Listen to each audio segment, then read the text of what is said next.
Why? Patience now. Allow me to explain Clairvy's side of the story first. I'll start from the beginning. Okay, let's... Voice, stop cracking! Swear to Clairvy was God! 6 years old when she was brought by her mother, Crucibina, to live in the House of the Hearth. From the outside, it seemed like a fairy tale. A thriving family made up of kind adults and friendly children. Yeah, isn't that the girl from the animation, literally? Isn't that Mother? Crucibina was the knave at that time, Yeah, and the there we House of go, the yeah. Hearth was under her control. She was Clairvy's mother by blood, but she was also the mother to all the children in the house. I see. Clairvy was happy here, for a time. But she quickly realized that being part of this family wasn't a fairy tale at all. It was a kind of purgatory. Yeah, yeah, I think I was right. It's definitely connected to the animation we watched where she killed her as well as the knave of that time as well, before she got recruited by um what was his name again? Goldwear? Purgatory? Exactly. The House of the Hearth takes in war orphans from all over Teyvat. But as for how to raise them, that depends entirely on the person in charge. Crucibina came up with a novel idea.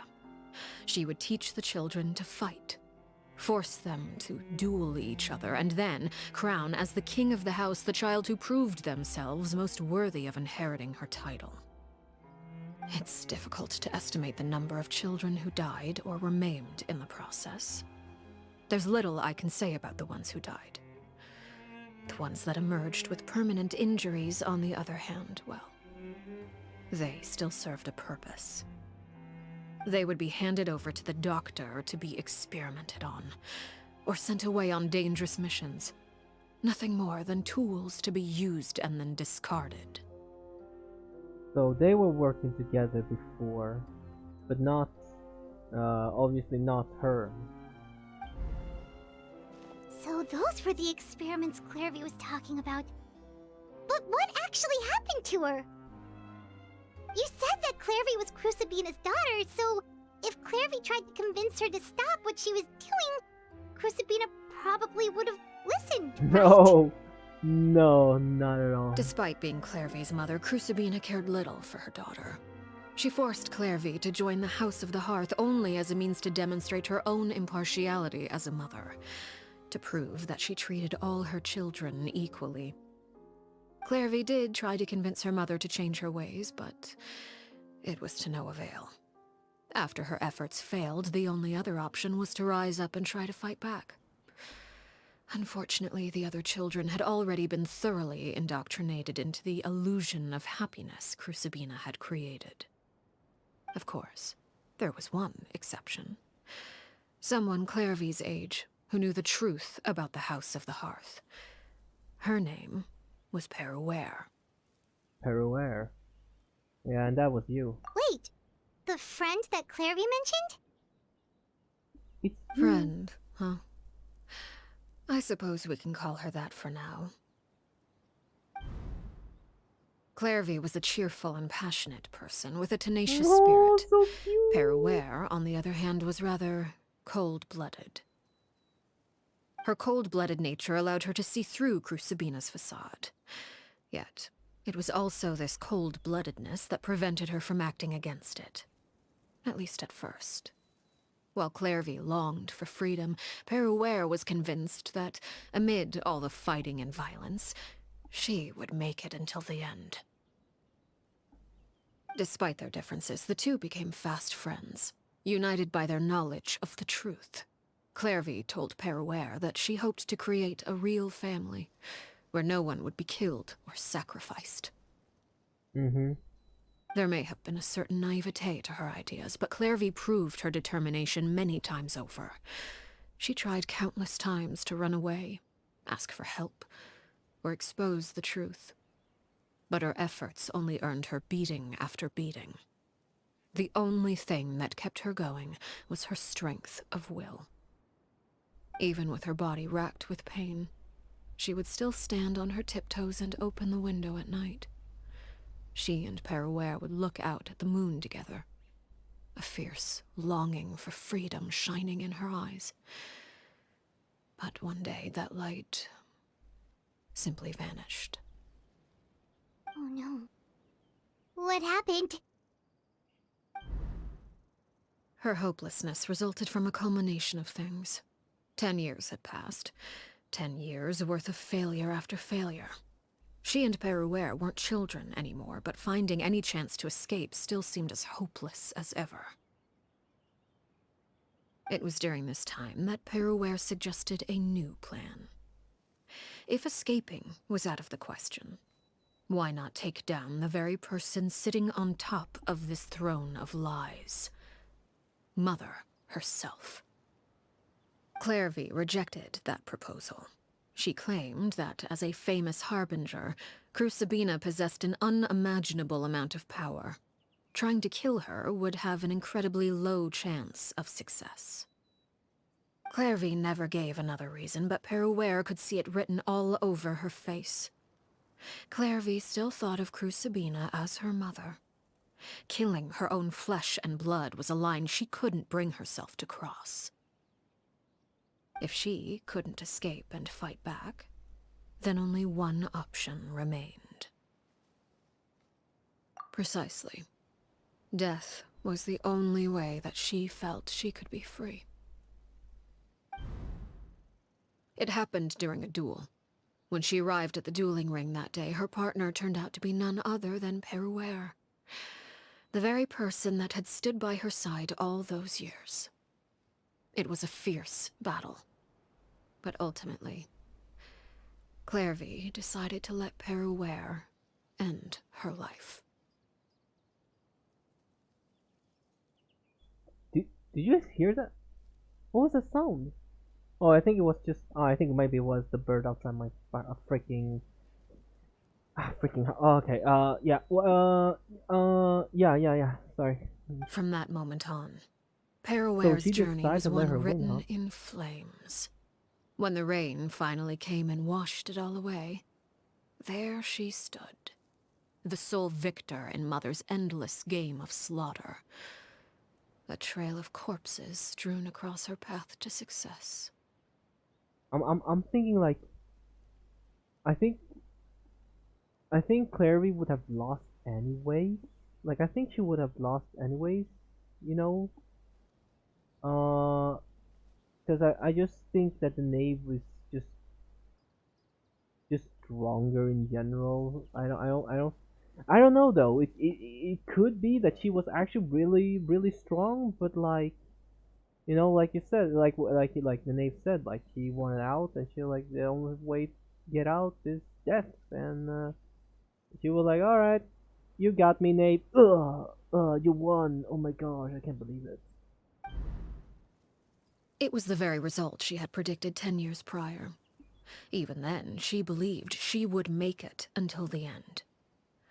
She wasn't surprised by the fact that she emerged as Mother's undisputed heir. Rather, her success left her with an inexplicable sense of restlessness. She was unsettled, and It there was was cool only to get one like an thing that anime could thing quell of that this. It was sensation. cool. Perhaps you two would like to take a guess as to what it was? Killing the person at the very top. Crucibina, you mean? But... Correct. This is the place where Peruere killed her best friend.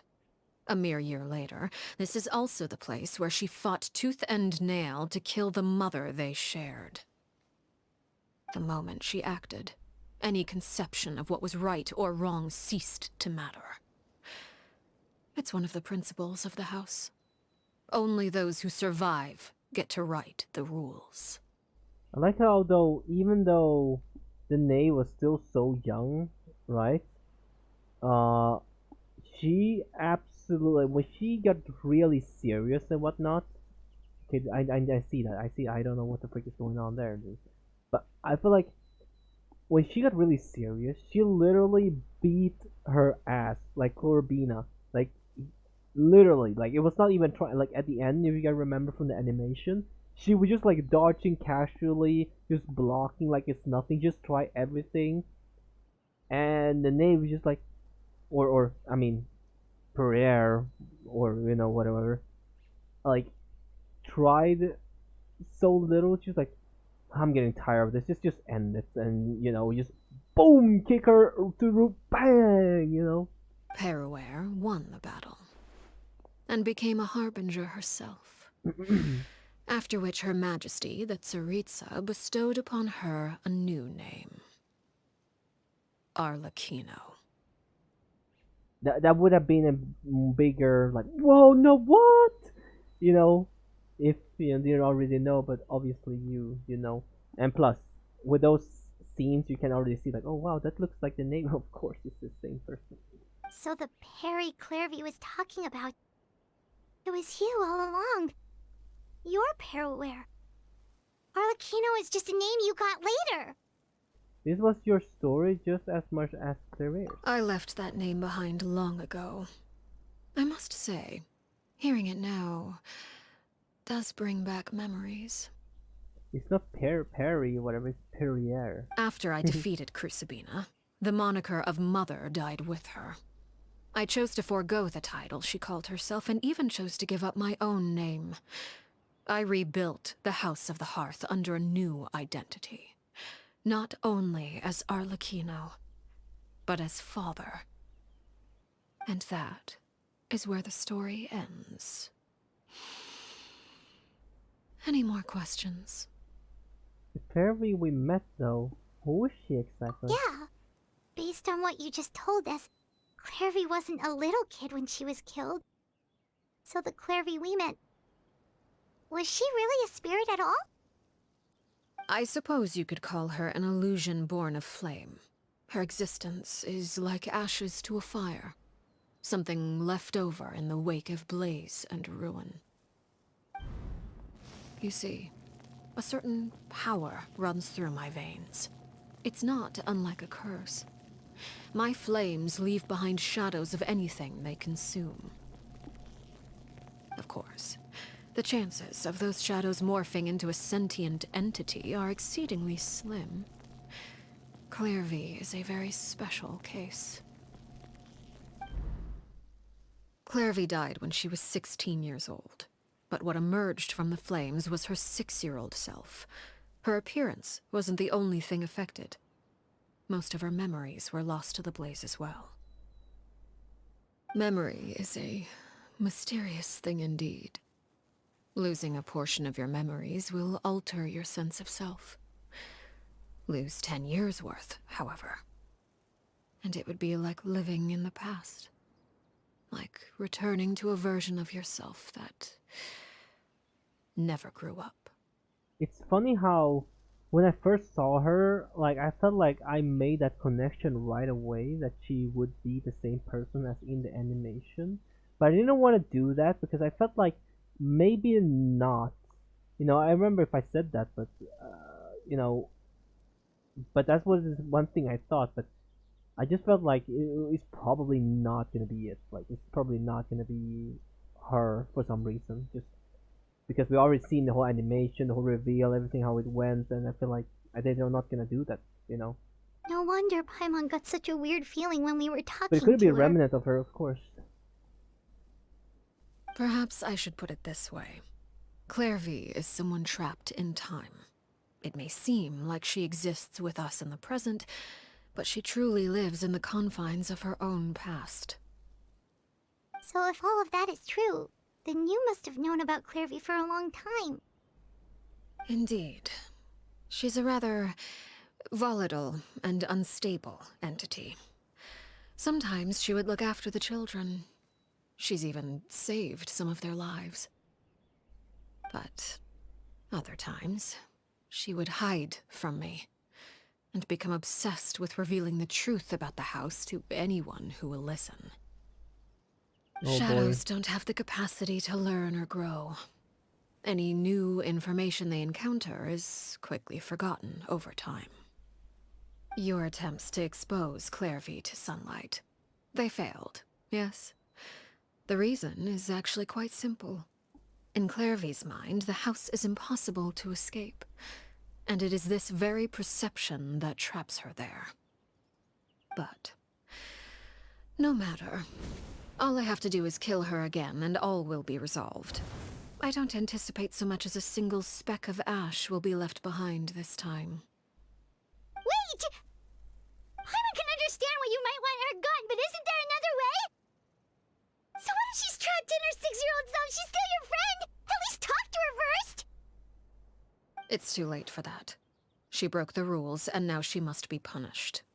That goes for Filial and Nantoy as well. She's had quite the effect on them. I hope you understand. The difference between Crucibina and myself lies in our formulation of the rules, not our policy for enforcing them. Upholding the rules without question is a trait we both share, because that is how a household should be run. Oh, we hear a little breather from Lumine. Is she gonna speak? Is this really what you want to do? Oh, here we go. Wow. It speaks! Whatever could you mean? Don't you want to say a proper goodbye at least? She speaks. Whether as a killer or as a father, there are two things that must be avoided at all costs: anger and sorrow. Anger makes you impulsive. Sorrow causes you to waver. Well, it appears it's about time to proceed. Before we arrived, I told some of my well-behaved children to bring our troublemakers here by nightfall. Oh. I do believe I've kept my end of the deal. I give your friends quite a bit more time. As for what happens now, we'll just have to wait and see.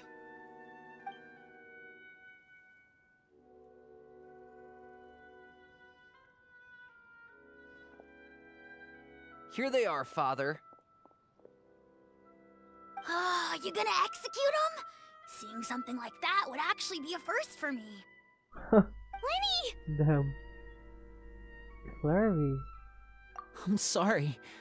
I heard about how you helped buy us more time. But I still failed. I couldn't find a way to fulfill her wish. I just there in the shadows still. Huh? Are you... Perry? Indeed, it's been a while, Clairvy. Perry! Shh, stay right there. I'm sorry to postpone our reunion, but first I believe certain scores need settling. Wait, hold on. Wait. Father, let me explain. Out of my way. Father! You chose to conceal a threat to the house, and for that, you must be punished. Wait, Father, please. Overall, however, I suppose your wrongdoing is hardly the most egregious of the bunch, so I'll deal with your punishments later. As for right now, the more pressing concerns are the traitors among us. I hate By the word. traitors? Do you mean us? Father, let me explain. We didn't mean to... Fultz, why don't you share what you heard? Yes, Father. Secret Midnight Meeting number 3. Participants, Filial, Nantoy, Sato, Toddy. Nantoy clearly said, if only Father wasn't the one who took us in. Sato added, I'm sick of this life. I just want to live as a normal person. Filial was the worst of them all. She called us crazies and said a bunch of mean things about Father. I did not! You're lying! Fultz is trying to frame us. It's not like I'm the only one who heard those things. After that, you and Toddy and a bunch of other people started talking about Clairvy. You were using all those things Clairvy brought up as an excuse to question Father. We're birds locked in a cage. The only way out is to destroy it. That's what you said, wasn't it? You little... You just want me gone, don't you? What did I ever do to you, huh? And you, Sheplo, Have you forgotten who stood by your sickbed, watched over you, and changed your dressings? Come on, let's hear it then. What's your reason for all this?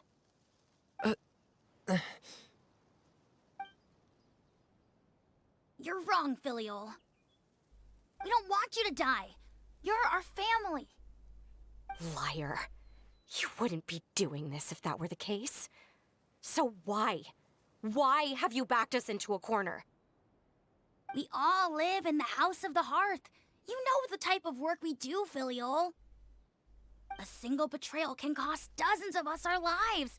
It's not like it's never happened before. That kind of thing is hard to forget. That's why the House of the Hearth cannot tolerate any form of betrayal. Ever since we came to Poisson, you've had 7 secret meetings. A lot of the things you talked about really crossed the line. You've been spying on us for half a month? Wait a second. Now that I think about it, the move to Poisson was just a way to make it easier to spy on us, wasn't it? Because we were all in one place. You've had this planned all along. Filial, Nantoy, I'm sorry. I owe you both my life. I owe KNAVE too. If it weren't for all your help after I got poisoned, I wouldn't be standing here today. If this were any other situation, I would do anything to repay that kindness, even if it cost me my life. But rules are rules. I'm sorry. My hands are tied. Why? Why? That's enough, Filial. We made a mistake, and we should own up to it. We broke the rules, plain and simple. And now we have to face the consequences. I'm sorry, Chaplot. Fultz. I'm sorry, Father. We accept our punishment.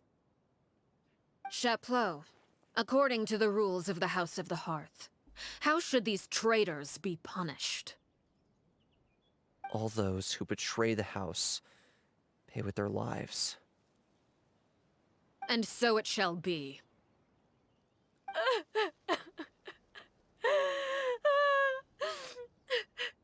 Well, at least it's your very end. Try something, I guess. I mean, I don't know. Use something, do something, try whatever. I mean, you're gonna die anyway, so it doesn't really matter, is it? Just do something and just like, unless you want an honorable death, it's like, oh, well, you betrayed the family. It's not honorable anyway, so you just try something. I don't know. Father, please wait! Oh, Lene, my boy, listen to me. Don't. Something you want to say, Linny? Please reconsider, Father. What Filial and the others did, does it really count as betrayal? We all come from broken families. What the heck, my game? From the very first day we joined the House of the Hearth, we wanted nothing more than to make it a real home. But the truth is, none of us know what a real home should look like. I'm not saying I have all the answers. All I know is this. Killing Filial and the others may uphold the rules, but doing so will only bring us further away from being a real family than we've ever been. So please, Father, please, reconsider. It's not that easy. I agree with Linny. Father, please. Linny, you...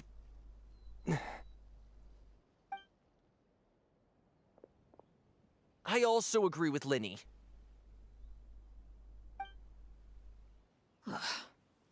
Uh-oh. Then, if you all agree, then I shall just end you all right here. An order once given cannot be rescinded. However, given the extent of your determination, I suppose we shall have to go about this a different way.